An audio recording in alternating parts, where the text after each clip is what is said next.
my community watch program and have been paying attention ever since. In 1985, I became active with City People.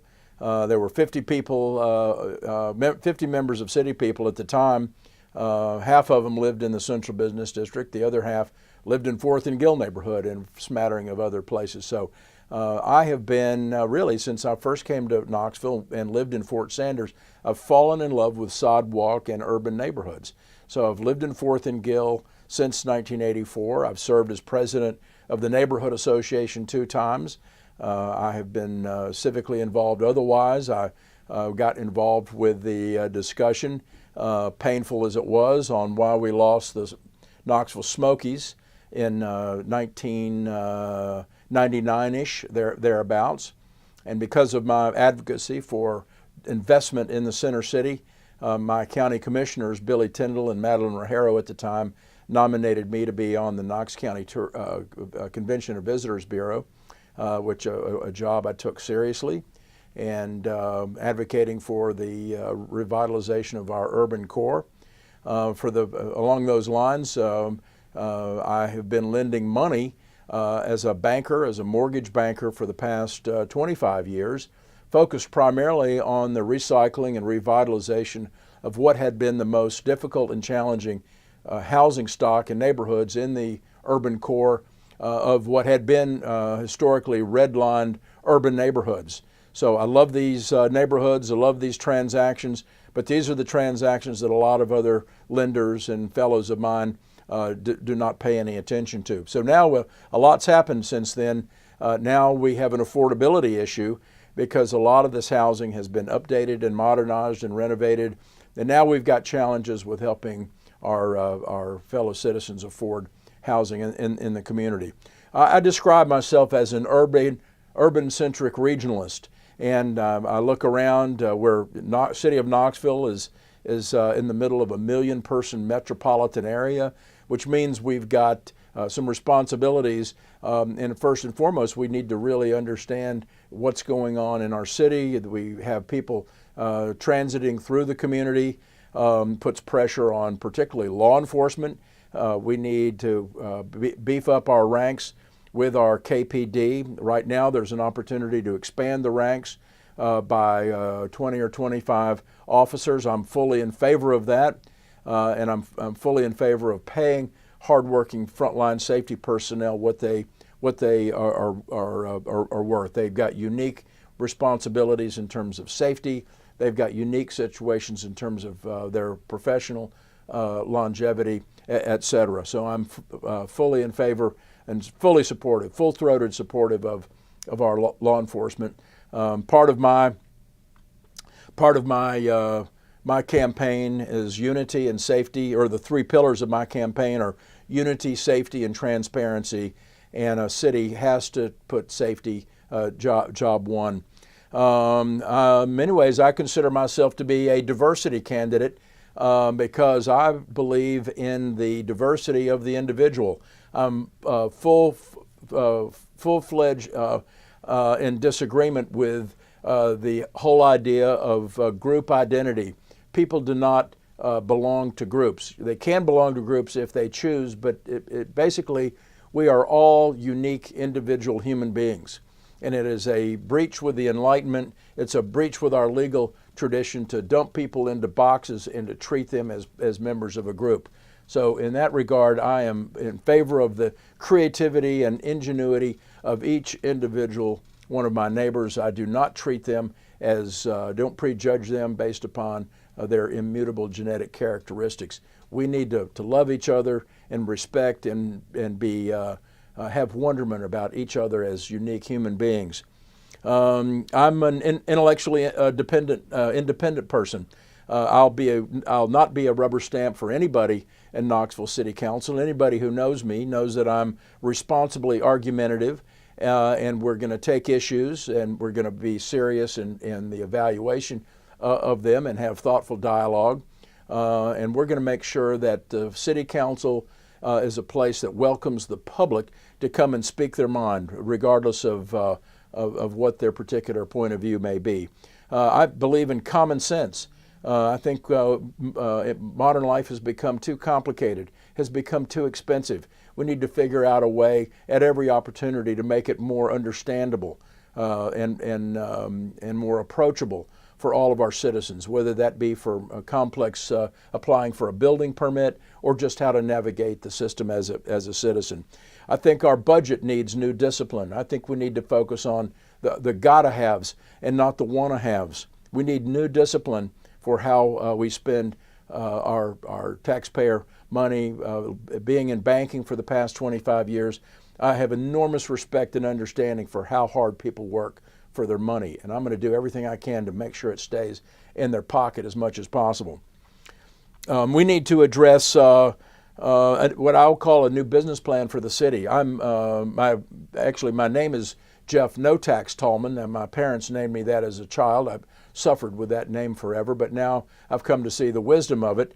I'm emphatically against the sales tax referendum, but more importantly, going forward, I think we need to be more creative with our community, with our business community, for how we unlock the value of assets and we generate revenue for the things that we broadly are in agreement of through increased business and private sector activity as compared with going to hardworking men and women to shake them down for another nickel or a dime.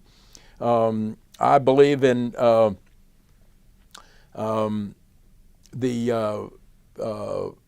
that we need to engage our citizens with respect. I believe in loving your neighbor. We live in a part of the world where people genuinely, for the most part, are good people, and they will give you the benefit of the doubt. I think in some ways we don't fully give ourselves enough credit for how decent we are and how supportive we're willing to be to look after our neighbor. One of the things that I love about Knoxville is it is an abundant community regarding social capital. It's what the late philosopher Sir Roger Scruton described as the small platoons of civil society. And we have these in abundance in Knoxville. These are Rotary clubs, and I've been a Rotarian for 28 years. These are scout troops. These are neighborhood associations. These are faith communities. And these are the communities that in many cases step up and fill the breach to look after people in need. It's something that we are blessed with, and we need to honor and support folks. We have a geography that is just incredible. We've got the Tennessee River, we've got creeks and streams, and we are truly in the middle of a Garden of Eden community, our little temperate rainforest.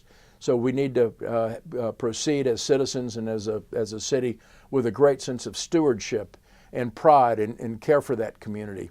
My name is Jeff Tallman. I'm on the ballot for the district number 4 in Knoxville.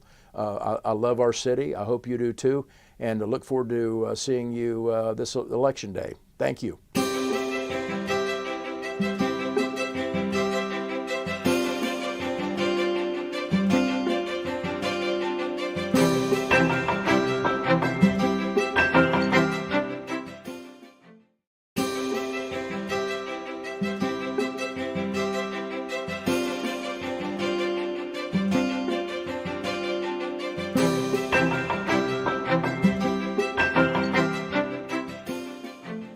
Great day, Knoxville. My name is Stan Johnson. I'm running for 6th District City Council, and this is why I need your vote.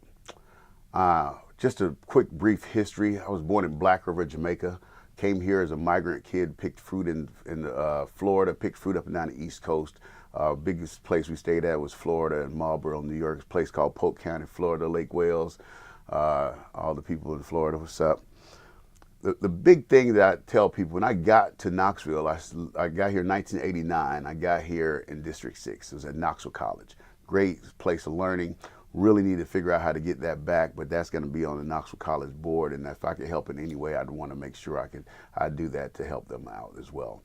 Graduated from college here, met my wonderful wife at Knoxville College, got in a great fraternity, Root to the Bruhs.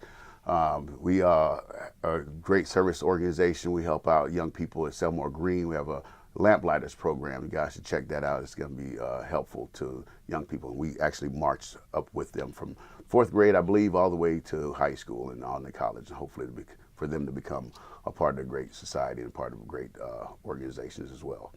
One of the big things I talk about is after I left out of Knoxville College, I started working in the car business.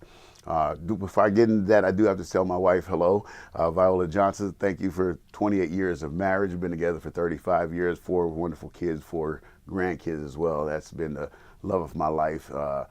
Married a Southern Baptist preacher's daughter, so she wasn't about to leave Knoxville, and she's from Lonsdale, so want to make sure that we stayed close to home.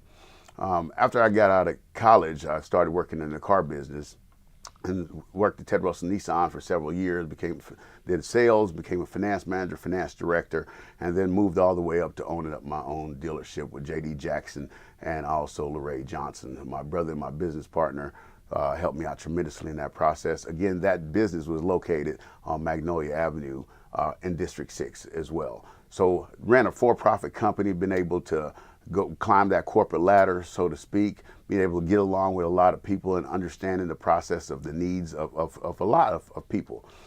Sold that car dealership a while back, started out in the nonprofit world, just wanted to help out people, right? Seeing how we could actually give back, things of that nature, did again, the whole corporate America thing. So now being able to help people in the car business also taught me some things to help people in the nonprofit world. So I started working at Tribe One, helping out with ex-gang members. We had a ministry, we had a t-shirt screening, printing, and we had a studio. So young people actually rap and sing gospel and do their musical instruments and things of that nature. So able to use those skills to actually hone that in. Went out to California, found out about this thing called Nothing Stops a Bullet Like a Job. Really started thinking about that. How do we put caulk guns in their hands instead of real guns in their hands? So we started a program called SEED. SEED stands for Socially Equal Energy Efficient Development. We train inner city youth on green technology.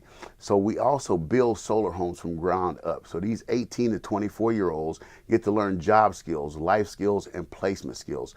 This is the kind of things that we want to make sure that we have for our community, where young people are learning about not just a job, but also a career. So we have a career readiness training program that helps them be able to develop those things. After that, they move into a boot camp where they learn how to do either community engagement, edible forestry, and are also green construction as well. So those are the kind of things that we do at SEED. We want to make sure that we have affordable housing for people, not affordable houses, not affordable housing, but affordable houses. Those are the kind of things that's going to make our country better, because we want homeowners. We want people in our communities that can afford to buy their own homes. So we work with Pinnacle Bank. We have a program called the Pinnacle 100, where we actually help people that have their vouchers. Poor people get homes in our communities, right? So we've built 3 of those homes. We're getting ready to build 2 more on Iredale. Please check us out. That's seedknox.org as well. So we're big in economic development, business development. We want to make sure that entrepreneurs have a place to grow in this community, just like how ours was. So we want job training, and so we can become stable careers in our own community. Well, that leads us into the youth opportunities. Again, I told you we work with young people from age 18 to 24. But we want to make sure that all the youth get this training. So we want to start implementing some things in high schools and in elementary schools to make sure that these things are actually going forward, because even though the city council does not have that much to do with the schools, a lot of our taxpayer dollars do go towards the school system as well. Public safety, we want to get back to people learning about their neighbors and their neighborhoods. The way things happen is Miss Jones down the street needs some help. So if I know Miss Jones down the street, I know if she has 2 or 3 cars in front of her house, I'll be able to call Miss Jones and say, hey, do you know there's some strange cars in front of your house? She said, oh yeah, I've got some visitors, or no, I'm out of town, please call the police. So we want to make sure that we're talking to each other and being able to do that. Walkable neighborhoods as well, right? We want to make more sidewalks so our communities are more walkable. When you have those kind of things, you'll get a safer neighborhood. And those are the biggest things that I want to look at. And then when we talk about health and health equity, I don't want to just talk about our physical health. I want to talk about our mental health as well. So a lot of stuff that's happening in our community with trauma that we're not dealing with. We just were labeled the gun zone, and people was getting killed, and 2021 was the highest crime rate in our city. but we don't have the trauma care that we need to go back behind that. We don't have the urgent care system where we need to go behind that. We have to partner with certain people to make sure that we're dealing with our mental health and our physical health so we can actually do that. So again, economic development, youth opportunities, public safety, and of course our health. That's what I'm really running on. So that's why you should vote for me, because those are places that we have experience in. That's what really matters. I tell people about this wonderful guy that comes around and he says, I'm a doctor, I'm the best brain surgeon in the world. I studied at Harvard, I studied at Yale, I studied at MIT, I went all around the world, I've studied under the best brain surgeons, but he's never performed brain surgery before. And he says, you're my first patient. Do you want that person working on your brain? Well, that's what we're dealing with right now. We want to make sure that the people that we're voting for has experience, the things that we're going to have to bring together this community. We have 5 distinct areas in District 6. We have Holston Hills. We also have Burlington East, Knoxville. We have downtown, we have Mechanicsville, and we have out by West High School. Those are 5 distinct areas. We have to come up with different plans for each one of these regions of the city, not just these one-offs. Everybody gets all worked up about these one-offs, whether it's the baseball stadium, we were mad about that, whether it be Chehaui Park, we get mad about that. But what about the plan? What about the overall vision of the city? How do we get to a place where we start talking about where we're thriving as a city and we're all thriving, beginning with ourselves? So since I'm talking about District 6 and I'm running for District 6, how does District 6 start thriving? And I tell you how we do it. We start planning on thriving. What does it look like? What does it smell like? What does it feel like? How do we get ourselves into a position where we don't have 3 prostitute hotels on Magnolia, y'all? We got to get out of that kind of stuff. And if that's the case, how do we remove those prostitute hotels? And if we are removing those prostitute hotels, what are we replacing them with? Who is going to be the investor? Who's going to be the nonprofit? Who's going to be the homeowner? Who's going to be the ones that actually incorporate what they want to incorporate that's better for our community? Well, we have to get together and start talking about those things. All right. So we're talking about gentrification and all those kind of things in our community. We have to become a part of whatever we're thinking that we want to be. So we need to come up with a vision of what we want. Not what the city's telling us, not what the county's telling us, not even what the country's telling us. We are District 6. What do we want in District 6 so we can thrive? What are the things that we need? Housing. What are we going to do about the homelessness? What are we going to do about the young people? What are we going to do about our health care? I have a plan to actually solve some of those things. And I would like to bring that to the whole city so we can actually have a conversation about it. Number one, how do we bring experts in from other places that has dealt with these same similar problems? This is not the first time that we've had these issues in this country. We have other experts that have dealt with these things. How do we bring those in as consultants? How do we go out and start consulting our neighbors on these are some of the things that we think that we can solve them? How do we actually start talking to one another in a way where, hey, that does make sense, or maybe that's not right. But how do we talk in a way where we're respectful, we're meaningful, and it's educated to both sides? It's not just a one-side thing, right? How do we actually get to the place where we're what we call civil, right? I can't yell, scream, curse at you and expect for you to do what I need you to do. How do we make sure that we're having a monologue that makes sense to both sides? So that's why you should vote for me, District 6. Stan Johnson, family man, godly man, been in this community for a long time, working this community and making sure that we stay here for a long time and make sure all this stuff works. Thank you so much. I look forward to being your next city council person for District 6.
Good morning, everyone. I'm going to call this meeting to order.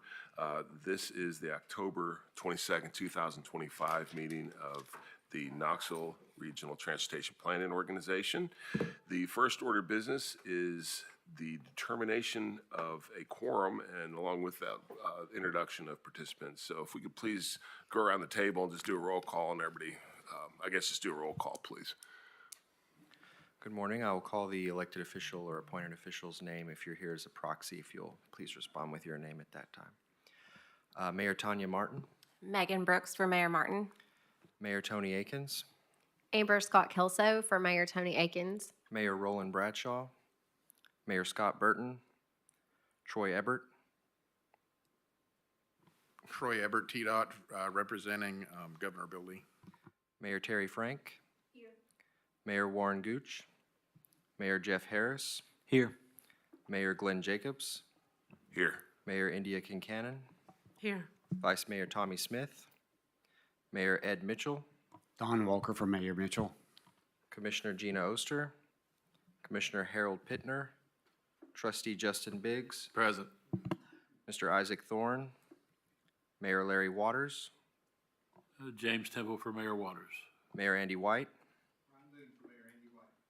Mayor Ron Williams. Here. That's 12 present, sir. Thank you. Do we have any Zoom participants? We do not. Okay, thank you. Any amendments to the agenda? Thank you. So the first order of business after the roll call there is the approval of the minutes of the September 24th, 2025 Executive Board meeting. Is there a motion? So moved. Any discussion? Seeing none, all in favor, please say aye. Aye. Any opposed? Motion carries. On to the fiscal year 26-29 Transportation Improvement Program TIP and associated air quality conformity determination. And Craig, you will be doing that presentation. This is a voting item as well. That is correct. And we are here again. This has been culmination of work of most of, kind of started in January, working with our local partners as well as TDOT on resolving the program of projects that will be moving forward in this time period, fiscal 26 through 29. And coming out of that process, we've kind of been here iteratively as we've gone along, looking at the projects, working on fiscal constraint, reviewing the policies that are involved in the document. And this really is, again, kind of that culmination of that. TDOT and Federal Highway and our FTA partners have completed their review of the draft document. Their comments were received and incorporated into the final tip that we're looking at adopting today. The comments that were received from them were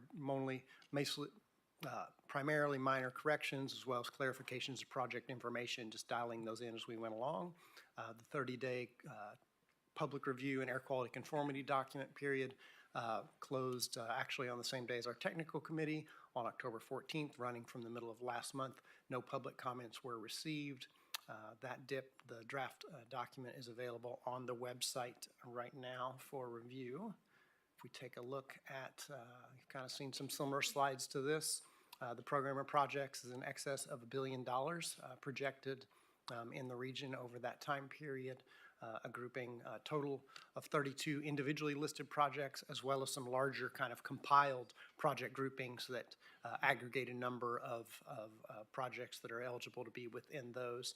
The local project program, 27 individually listed local projects, 5 TDOT projects. You see the breakdown kind of among, on the local side, the split between roadway, transit, a reference to the bike and pedestrian projects that are over actually in the groupings on the right side of your slide, and ITS projects. Some of those CMAQ items are also in a grouping. When we look at those groupings, there are 18 individual list compiled bike and pedestrian projects within that grouping, and then travel, congestion, and clean air has some transit items, ITS signal projects, things of that nature, 10 projects within that grouping. There are a couple of studies in there, and then a grouping placeholder for operations and safety improvements. That's one way to kind of look at the list of investments. Another way to kind of look at that is by kind of the programming authority amounts. And while TDOT has a smaller number of projects, certainly the scale of those does then place a heavy impetus on those projects. So they're about 69% of the program, in excess of $725 million. The local agency program is about a quarter of the program, and then public transportation about 5%. Another way to look at that kind of by just project type, and if you're just, some of these are some gray areas between those. The most prominent one is that bike and pedestrian, there are often bike and pedestrian components within new roads and road widening, so I would give that caveat. But if you look at just kind of the top line project, about 51% of the program is road widening, 19% to new roads, 9% to bike and pedestrian, and so on as we go down the list of various project types. I think the next slide is about tip conformity or air quality conformity determination, and Mike's going to speak to that. Yes, thank you, Craig. Just very briefly here, as with any new plan that the TPO adopts, we have to conduct a conformity determination on that plan. So with the TIP, and this is basically the same slide I showed you guys last month when we were talking about the draft TIP, but since the TIP is coming on quickly on the heels of the full mobility plan 2050, we were basically able to demonstrate conformity by showing that the projects in the TIP are directly consistent with that long-range plan. Basically, the timeframes and the scopes and termini, everything matches up with how they're listed in the long-range plan.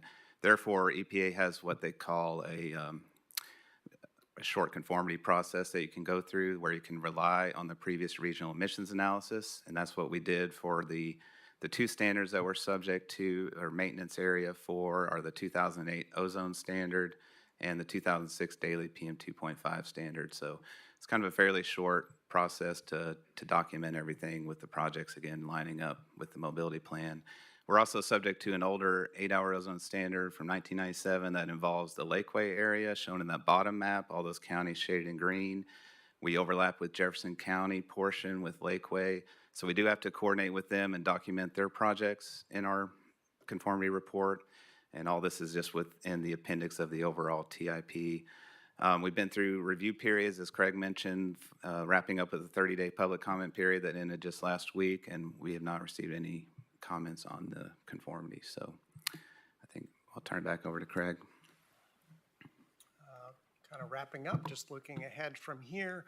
This is just kind of activity from this month on the process. Again, speaking to Federal Highway and our FTA partners, completed their review and provided no additional comments. The air quality conformity and public comment period did wrap up. The technical committee did recommend to this board that the final tip be approved.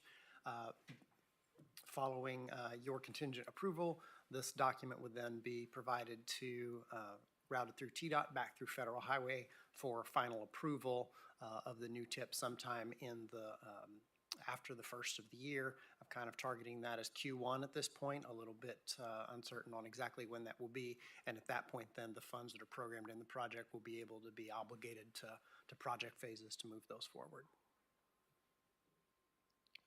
Certainly pause for any questions that are available. Again, this is a project that we've had, or a document that we've been here kind of documenting as we went along the way. Again, the technical committee does recommend approval of the document, that air quality conformity determination, as well as then the metropolitan planning process certification.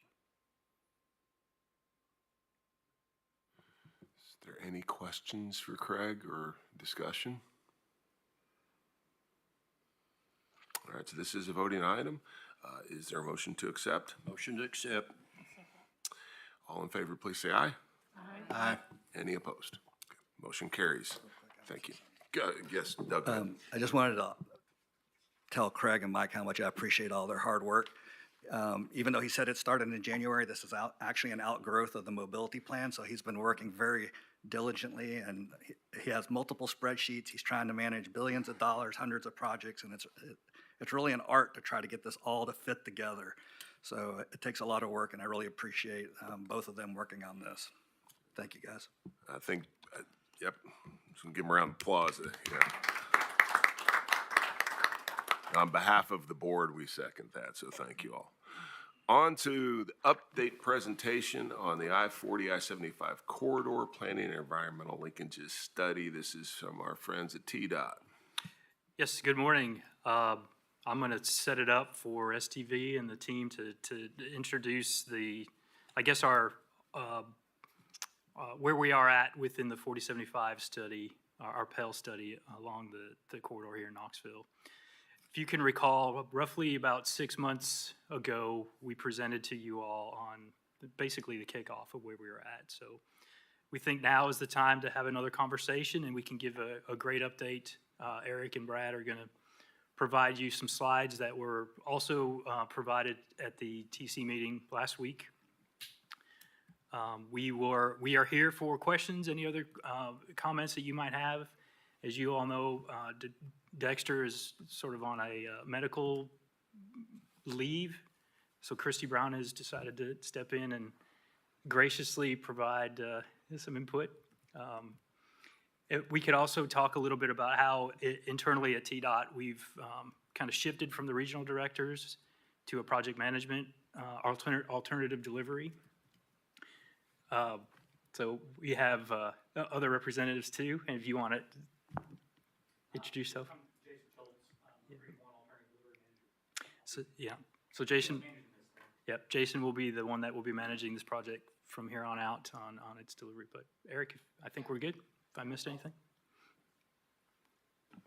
There we go. Good morning, everybody. Eric Saggers. I'm with HNTB. I'm a consultant supporting TDOT. Previously supporting Dexter, be supporting Jason as he steps into this role. Been involved in this project since the beginning, a little over a year ago. We provide some project management support and plans review type work. We've done a lot of these Pell studies as a firm, and STV is our partner. I'm going to have Brad come up here in a minute. What we're going to talk about today, this is our topics here, just an overview of the Pell process. Brad will talk about what those details are, those tasks and the products, and I'll talk about the public meetings that are coming up November 10th, 12th, and 13th. And then we'll give you an overview of the timeline of where we're at. But like as Matt said, we were here about 6 months ago, and a lot has happened since that time. So some of you may remember, some may not, but this is the study area. This covers primarily I-40 from the split at 4075 at the west end, going 17 miles to the east to the 640 interchange. But we're also looking to the north and northwest there as we're kind of revisiting and take another look at that bypass route, formerly maybe known as the orange route. We want to take a look at that and see what potential improvements, if a bypass makes sense or not. So we're doing a lot of traffic analysis on this corridor and in that bypass corridor. So the process we're following, you may remember when we came here 6 months ago, we used that term PD&E, preliminary design and environmental, but that's really broken down into a couple other pieces. What we're going to talk about today is the Pell study, and I'm going to explain what a Pell is, Planning and Environmental Linkages Study. Got a little more details to that on the next slide. But we're taking that approach, TDOT's taking that approach in this corridor. This is the first of its kind in Tennessee, but there's 3 others that TDOT is using, and they're really shifting philosophically from individual projects by projects and this improvement and that improvement and taking a corridor-wide approach. You know, the map I just showed, 17 miles, and Brad's got some details to this effect, but there's safety, there's crashes, there's operational issues and congestion throughout this corridor. And if we just look at interim improvements and spot improvements, we're not going to necessarily solve the problem for the whole corridor. So the Pell allows us to do that. And then that second column, you can see kind of how we anticipate the projects to flow out of this. As many of you know, interchange reconstruction projects at Watt and Campbell are funded in TDOT's 10-year plan for 2029 and 2032. But at the top of that list, we've got mainline improvements. We want to understand what is needed on mainline, what kind of additional lanes, CD, collector distributor roads, or even choice lanes, so that we can build the right kind of projects at Watt and Campbell that span those improvements, and we don't lock ourselves into some less than ideal solutions later when we have funding and we know what we're going to do on mainline. And then the other outcome of a Pell study is that we can identify other potential projects, such as maybe relocation of the way station or other ramp improvements. So from that process, the Pell study, we're able to come out and immediately go into preliminary engineering and the NEPA process, which is the environmental documentation. And that's how we get to final design and construction and eventually operation and maintenance projects. So what is a Pell study? On the right there, you see we're combining in the Pell the technical approach, the engineering, the environmental review, and then on the lower right, the transportation planning. So we're really advancing a lot of environmental and engineering work into the planning process. That's going to accelerate project delivery. We can identify challenges earlier. Instead of just doing spot projects, we can kind of look at the whole corridor. We can avoid going down a rabbit hole that doesn't really make sense for the long term. And then that last bullet on the left incorporates planning level studies. We've been starting to call this our NEPA Fast Pass. A Pell study allows us to do that environmental corridor work up front, do early stakeholder engagement really early in the process, much earlier than normal one-off projects. And that allows us to more quickly move into the NEPA phase when we have those identified projects. So some more follow-up information. This is a process. It's fairly new within FHWA, maybe in the last 10 or 15 years. It was a way for FHWA to try to streamline that whole NEPA process. And you can see there's a couple statutes that refer to the Pell and how it is applicable to the NEPA process. We're following a statutory Pell, which Brad, again, we'll talk about here in a minute, but that allows us to be very or more strenuous and rigorous through this whole early process, coordinating with FHWA so that when we get to the end of the Pell study, we can, again, use that fast pass and advance these projects into NEPA and design. All right, I will switch it over to you, Brad, if you want to get into some more details. Thank you, Eric. Brad Thompson with STV, project manager. So there's a lot going on in this slide, I realize that, so I'll walk you through it just a little bit. But this is overall the Pell process we're going through right now. You see phase one, study initiation. Basically what we had to do is we had to develop a framework and methodology that outlines how we're going to go through the analysis, provide that to FHWA for their feedback. And then they sign off on that so that everybody's on the same page from the very beginning. From there, we move into the phase two, where kind of early on, we took the approach of everything's on the table here. That's why we're looking at, as Eric mentioned, the old orange route, the bypass. We're looking at, traditional ITS type projects. We're looking at widenings. We're looking at choice lanes. You name it, it's on the table. We didn't come into this planning to eliminate anything right off the bat. We wanted to take a comprehensive look at the corridor to make sure we're figuring out exactly what needs to happen to improve this corridor for its life, for the rest of its lifetime. From there, basically we develop those alternatives, we identify the study goals, the purpose and need, come out with a series of the alternatives, preliminary alternatives, and then from there we go into phase three, where we do a deeper dive, detailed look at each of the alternatives and initially conduct a fatal flaw evaluation on each one. And from there you can see that funnel kind of goes down into a set of reasonable alternatives for screening where we go into an even deeper dive. And ultimately what comes out of that is a series of recommended alternatives that will then move forward into finalizing the Pell and ultimately move into the NEPA phase of the project. So a little bit, first of all, about what we've been doing since we last talked with you all. We've produced numerous deliverables related to the Pell process. We've gone through developing the traffic analysis framework. We've done traffic volume development. Obviously, traffic is the key driver here, right? So a lot of time has been spent on that, making sure we get that right so we know exactly what we're dealing with today and also what we're going to be dealing with in the future. We also developed the Pell framework I already mentioned, which included a public involvement and agency coordination plan. I'll go into that in more detail in just a second. And then we also look a pretty detailed look at the way stations. The way stations in the corridor cause quite a few issues out there. Taking a look and see, okay, what other alternatives out there potentially related to the way stations as far as potentially moving those out of the corridor, making improvements on site to make things flow better in the west side of in the western part of the corridor. Currently, deliverables that are under development, public meeting materials. We've got public meetings coming up that Eric will talk about in a few minutes. The baseline conditions report that has been drafted. The draft purpose and need has been drafted, all being circulated for internal review right now. And then from there, we've got the alternative screening methodology. What that does is that outlines the exact process, the details in which we're going to identify, or in which we're going to analyze each alternative to determine if it makes sense for furthering into the study and ultimately implementation. And then we'll be looking in quarter one, traffic and revenue calibration. When you're talking about choice lanes, that involves traffic and revenue side of things. That's a process that we have to go through as well. And then also I-75 bypass, looking at the travel demand model to figure out exactly, okay, how much, if we built this bypass, how much traffic would theoretically use that? So this again, pretty detailed here. This is basically on a timeline of the study, basically all the different things that are going to be done. I want to point out a few things here that are important to you all. One thing is we'll continue to come back and meet with the TPO, keep you all updated on things as we go. The other thing I want to mention is you see up here the red/blue boxes there. Those are what's called concurrence points or coordination points.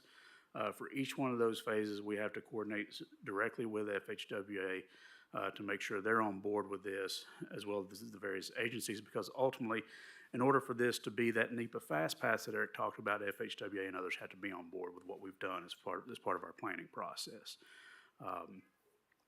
Ultimately, you can see we're shooting to have the Pell study done in 2026, mid-2026. So a little bit about some of the study tasks and planning products. I won't spend a whole lot of time on this, but I want you all to understand kind of what the processes we've gone through up to this point. So the Public Involvement Agency Coordination Plan. This is actually a big part because, again, it comes back to that coordination with FHWA and the various agencies that are involved in a typical NEPA study. We had to develop this plan basically that says how we're going to coordinate with them, when we're going to do it, but not only them, also the public. We had to outline exactly when we were going to be meeting with the public, what the content, what the materials were going to look like, what we're going to be presenting to them and talking through with them and getting feedback from them because they're an important part of this, obviously, as it relates to the planning study. But right now, the PIACP, the Public Involvement Agency Coordination Plan, is with FHWA being reviewed. We actually just got comments, I think, last week, Eric. So we're working through those comments right now. We should have that document wrapped up this month. The other thing I mentioned earlier is the Framework and Methodology Agreement. This is what outlines the study, how we're going to be going about it. This identifies the goals of the study, the expectations, what level of analysis we're going to be doing, the various coordination points with the agencies that I mentioned earlier, ultimately an agreement on our anticipated schedule. And that as well, we just got comments from FHW on Friday, and we're working through that process now to address that. We anticipate having that completed this month as well. Next is the baseline conditions report. So baseline conditions report basically outlines our understanding of the project of the corridor based on everything we know today. That's existing traffic, that's engineering and environmental constraints. We've identified all of those throughout the corridor. This includes analyzing previous studies and the history of the corridor, looking at things like the Orange Route, make sure we understand what's been done in the past. You can see here just a little thing on the side here. It shows you we've got a little over 5,000 crashes reported in the corridor. It kind of shows you a little heat map there. Obviously, crashes are a significant issue in this corridor, as is volume. But the anticipated completion of that as well as this month. Excuse me. Yes. Will that, will you go back to, it's my understanding that this stretch of highways has the highest number of crashes in the state. Or it's really congestion. It's a superlative in all the bad ways. Yeah. Good way of putting it. Yes. Yes. So, I mean, so you'll provide that context? Because, I mean, I think that without that context, I mean, 5,000, I mean, that sounds bad, but it's also really, really high. Yeah. And we do have fatalities. And so the report will talk about this, how this compares to across the state and maybe even, across the nation. Like this isn't normal. Right. Yeah, I can tell you, you're exactly right. This corridor, basically 9 of the top 20 congestion locations across the state, or across the region, region 1, are in this corridor. 3 of those locations are in the top 10, I believe. Top 20 of the state. So yeah, 3 of those locations, you would think it'd be Nashville, you would think it'd be something like that. No, it's 3 of them are actually, 3 of those top 20 are actually right here in this corridor. Yeah, From a we know. Yeah, from a go ahead. congestion standpoint. Yeah, and for context, over what time period is the 5,147? That's over a 3-year period. That's 2022 to 2024. Yes, yep. But yes, ma'am, to answer your question, yes, the baseline conditions outlines in ad nauseam. And the other thing I was gonna ask is, will the study and the Orange Route 2.0 or 10.0, wherever we are on that, contemplate things like induced demand and ways to, I was talking with Matt earlier, like, we have a lot of single occupancy vehicles. We also have challenges where through, 18-wheelers going side by side with, just regular personal vehicles. I've read and I've seen like where, other communities double the number of lanes and it's like free-flowing traffic for like 6 weeks and then more vehicles come. So will your analysis and the Pell, are there elements in there that take into account induced demand? Yes, so it's funny, we actually just had this conversation last week with members of the TPO staff. We were talking about that very thing and the fact that, for example, just throwing this out there, if you were to build the bypass, for example, and it pulls, let's say it pulls 60,000 cars a day off the corridor. I'm just throwing a number out there. That's great, right? But what happens, a lot of people who are currently using, say, Kingston Pike or Middlebrook Pike instead of I-40, they see that freed up capacity and boom, they jump on I-40 and they go, oh, well, I can go to using I-40 now. So that's your induced demand, right?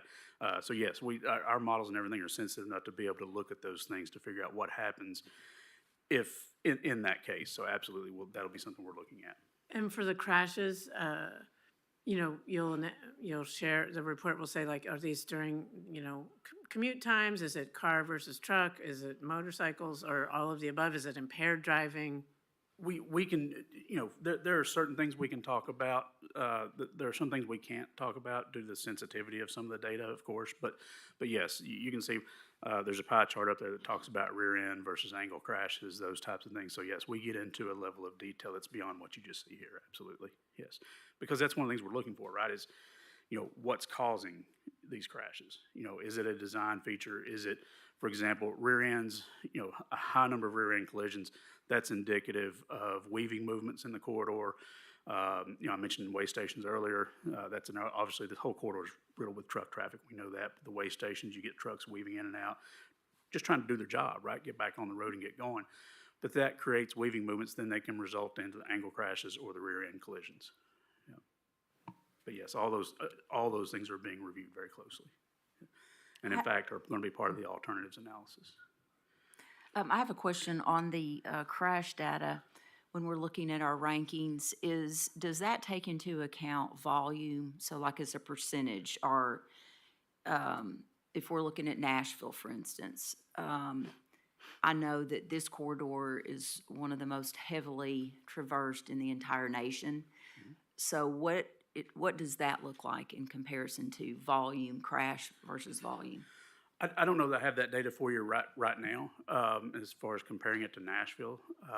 What I can tell you is your point about the volumes in general. This corridor is carrying, in some cases, nearly 210,000 vehicles a day, which is more than anywhere in Nashville, because you have 2 interstates coming together in one location. You got 2 major interstates, I-40, I-75. They come together, boom, you get what you get out there, right?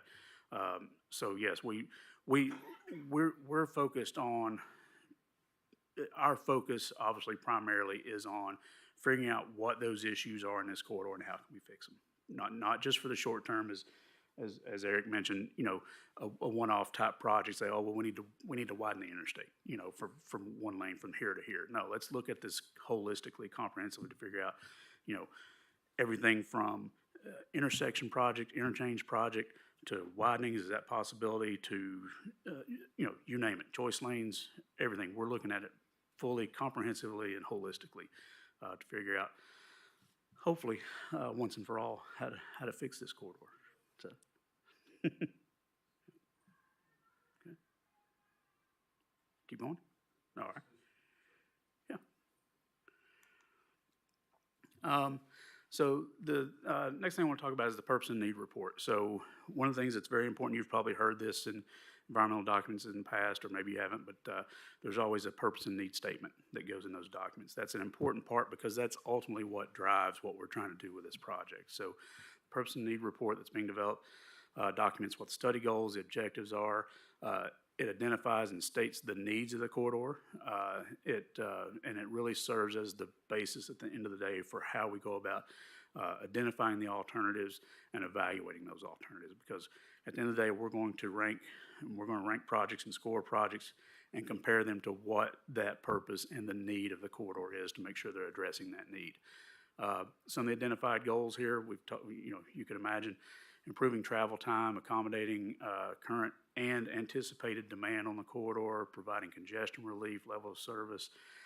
Freight and goods movement, boy, is that a heck of an issue on this corridor, right, with the number of trucks we have out there, the way stations that are in the area, ultimately improving safety. All those things are identified goals as part of this process and what we're trying to accomplish and address here. So the other thing, of course, is funding, right? There's only so much funding to go out there. You could give us many billions of dollars to spend in this corridor and still might not be able to address all the issues. So we have to take that into account with the availability of funding and figure out how to fund these projects in the future as well. So some upcoming reports and planning products, real quick, I've touched on these a little bit. The alternative screening methodology, that's a big one because that's going to be looking at how we're going to actually screen and analyze each of the alternatives we come up with. And then that will result in an evaluation report that'll be coming out in Q1 of 2026.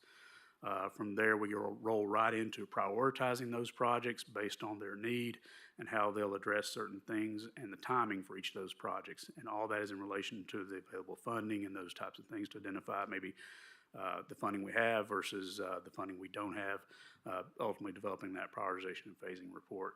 And then ultimately, we'll get to the Pell study report that will then, from there, we'll transition into the NEPA phase of the project and start looking at more detailed design and moving those projects forward.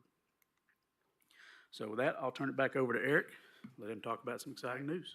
Yeah, just a few more slides. So we come to you today to give you this update, but also in advance of these public meetings that we scheduled for the second week of November. So we're going to have 3 identical public meetings because the nature, the size of this corridor, we want to make it convenient for people. So we've got 3 different locations over 3 different nights, November 10th, 12th, and 13th. There's also going to be a virtual option for folks to attend. We really want to get people's feedback on our project, our goals, and that's, again, one of the benefits of this Pell study is we can start early with that. The format, like I said already, it's going to be the same information, so you don't have to attend all 3, it's just one. But the stations that we're going to have information on what is a Pell study and talk about our study and where it's located. Talk about the existing conditions. We have a few slides at the meeting that's into more detail of what we're finding in the baseline conditions report and have an opportunity to discuss that with people and confirm whether they're seeing the same issues or not, or if there's other things. The alternative screening methodology, we're going to have some information on that and show how we're going to be working through that process. A pre-recorded presentation, so the slides and boards that are on display will be in a rolling presentation with an explanation. So if someone wants to be online and look at that, they can, or in that room. So that's a little bit easy way to play that slideshow and understand what we're discussing that day. Then of course an opportunity for comments, and there will be an online survey tool. So that will be going live next week. But we'll have an opportunity. We'll have iPads and such, or people can use their phones and QR codes. But we've got about a 10 or 15 question survey with maps and requesting a lot of detail about how people use the corridor, what routes they use, what issues they see. We're really, again, trying to gather as much information as we can to feed into our alternatives process. And then as Brad mentioned, we plan to come back to you guys at least twice more, and more if you want, but we want to come back and make it meaningful and give you guys updates to what we've been doing. We anticipate 2 more meetings around the time of the alternatives development and that screening process will come back, and then right before the second round of public meetings next spring. And again, we're open to other meetings if you want updates from us. But that's it for our presentation. We're here to answer any questions, and Matt, if you want to chime in, feel free to. But that's kind of where we're at with the study. Okay, I do have a question. On the 10th, you have a Farragut Yeah. Community Center schedule.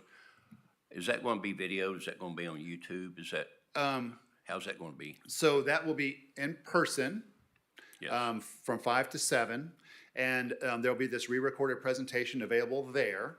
But there will be a virtual option. TDOT will be loading this material up on their website, and people can watch that video and look at the boards online there. But there won't be a formal presentation, speakers like me or Brad there. It'll just be someone working through a script of what the boards are and what the information is. Does that?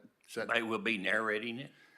It will be pre-recorded, but it will be a narrated recording of those slides. The 15 or so slides that we have. Okay, no one in person, you're saying? We will all be there in person to answer questions, but there will be no formal presentation. Okay. Does that make sense? Okay. On your survey questions, going back to what the mayor just asked, it will be 5 to 7 for each of these locations, the time? Yes, Okay. that's right. On the survey And questions. we can share the more detailed information through these guys, and then we get that out to you. But Okay. but that's all going to be advertised in the paper and a few other locations starting next Monday. The details. We'll have it on our website as well. Yeah. Okay. Great. I'm sorry. So go ahead. Just so on the survey questions that folks are going to be answering, this is truly to understand what their habits are, what their concerns are. This isn't going to be a presentation of alternatives and ideas or concepts. That's right. So at this stage, we're at the stage where we want to understand how they're using the corridor. So this survey is very focused on, do you use this route every day? What is the distance? Do you travel just a few miles in this corridor or the whole corridor? If you see issues in this corridor, what are they? Are they congestion? Are they crashes? We're really trying to gather information. So we're pushing this out and trying to get as much awareness of that survey as possible starting next week. Yeah, Eric, Perfect, excellent. This is going to help identify the purpose and need. These conversations will help strengthen that statement. That's right. Excuse me, how long will it take for you all to analyze the survey results It'll probably after the 3 meetings? Yeah, help me with this, Brad. I was thinking that's typically a month to 6 weeks kind of process, but The survey will be live for about a month or so. Okay. and I'm throwing that number out there, like 4 to 6 weeks, because we will have and give people an opportunity to not just do the survey, but also to fill out a comment form. And there'll be a time after the public meetings up through December 4th to provide comments to make them part of the official record. So the survey information, we'll be processing that, analyzing that, and incorporate that into that summary. Probably mid-December to the end of December is kind of the time frame. So you'll then share the summary after you put it it will. together? Eventually, we will, definitely. That'll be part of this whole process, this Pell process. And Brad talked about the concurrence points, and I talked about how rigorous. We want to do all the steps. We want to coordinate with FHWA, and part of that is documenting what we did for outreach, what we heard, and that outreach, and how we're going to incorporate that into future projects. Yeah. I have a question.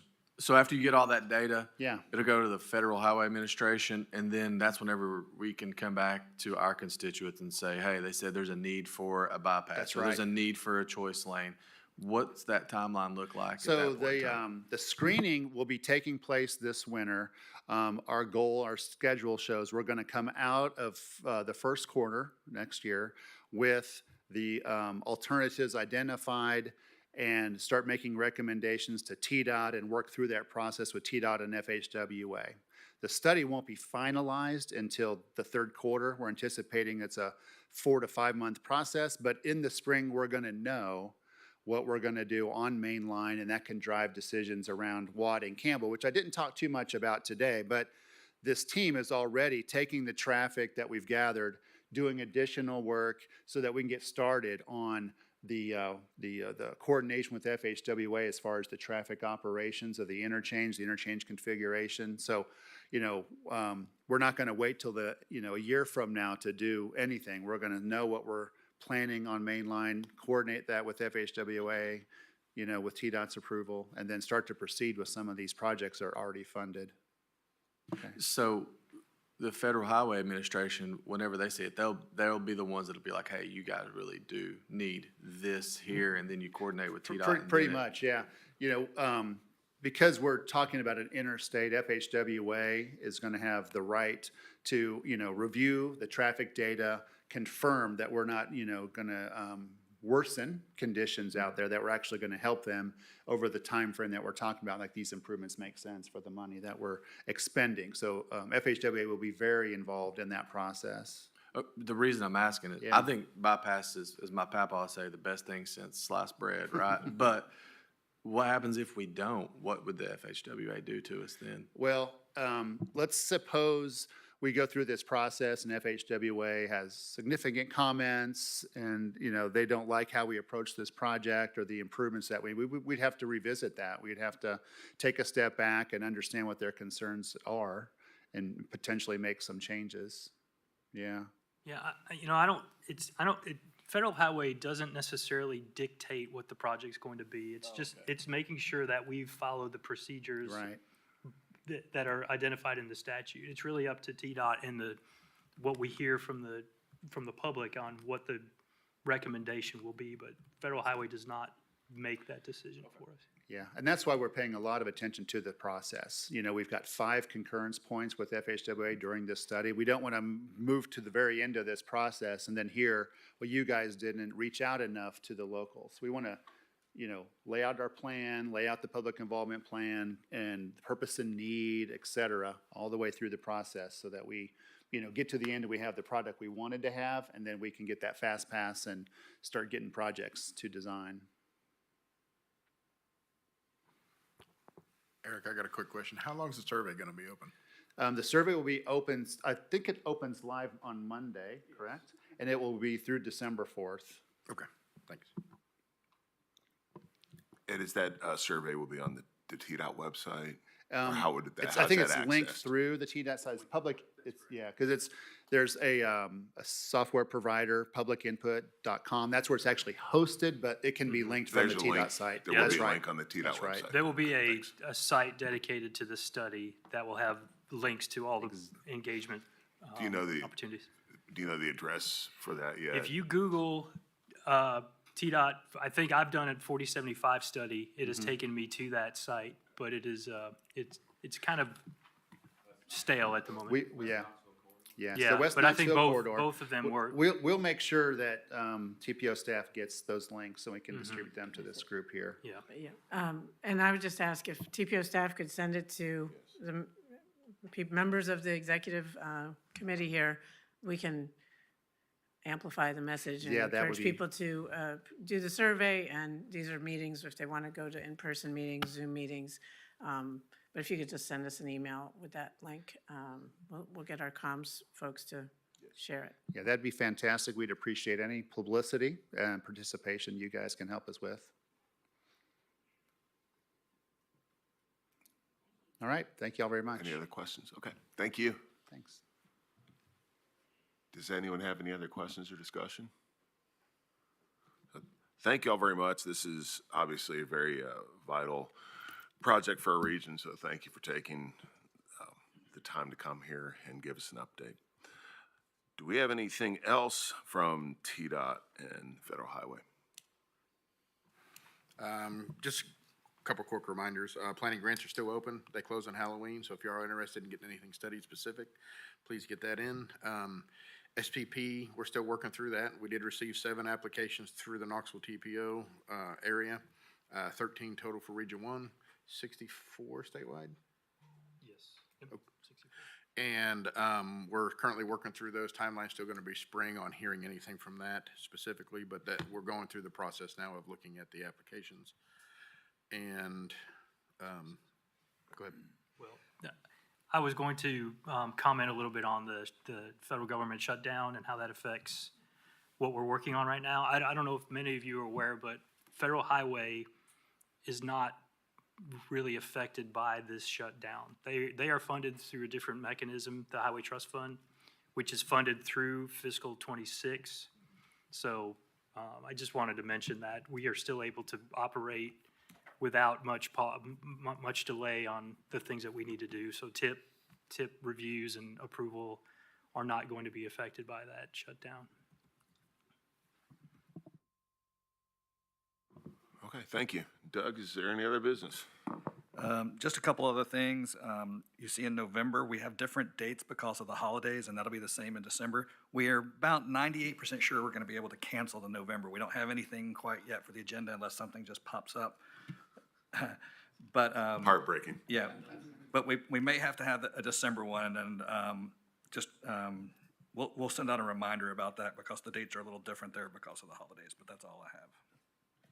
All right, thank you. Now, I have a question, Mayor. Go ahead, I'm sorry. Yes, sir. Is there any way, if it's there, if it's not there, I don't know if it is, that TDOT may have information, or maybe the county, where how the Shad Road extension has alleviated so much of the traffic in specific areas that normally would have been there? Or That would be a question for us. It would. Yeah, we're still working on, we need to coordinate with TDOT actually on the Lovell Road section of the Shad Road extension. But I was thinking about that actually when we were talking about the Orange Route. Yep. And how the Shad Road extension is beneficial, but really only for local traffic, and bypass would help with things like getting trucks off going through downtown Knoxville and all those sort of things. I think it has helped, but I'll see if Jim has any insights into that. Thank you. One other Go ahead, thing Doug. real quick. We know that there's going to be some meetings on Edgemore Road coming up in November. Mike, I think, has some. I was informed that there's public meetings scheduled for October 28th and 30th and along the corridor, one's at Claxton Elementary, one's at Oak Ridge Baptist Church, but I haven't seen anything formal on TDOT website for those, so I don't want to say for 100% sure, but maybe Mayor Frank has heard about. It is on the website, so it's on the dedicated TDOT webpage for State Route 170. And if you scroll down, I think that data is on there with the environmental assessment. Yeah, I think they had to do a full environmental assessment, EA, for that, so this is the culmination of that process. Yeah, they've got ads going out in the local papers, Oak Ridger and Courier as well.